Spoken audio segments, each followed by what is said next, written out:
Hey guys, in this video I'm going to show you how to use the timeline view in Asana. If you find this video helpful, please consider to like this video and subscribe to my channel. In saying that, let's just jump straight into the video. Okay, so first things first, come on over to asana.com and sign into your account. Then from there, go ahead and choose your project that you've been working on.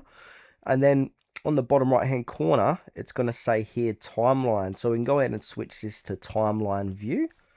Now, timeline makes planning easier or easy because you can drag tasks left to right like so. So if I want to move this task here, I can drag it over here and move the date. So yeah, we can drag either the end of the taskbar or shorten or extend its duration. We can select multiple tasks and move them together to shift an entire phase of work. So say if I want to shift these two, I can go ahead and highlight them and then basically move them.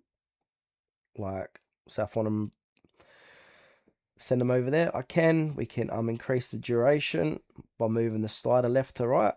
Now if you don't see the timeline view in your workspace or subscription, so if you don't see it, your workspace or subscription may not include timeline.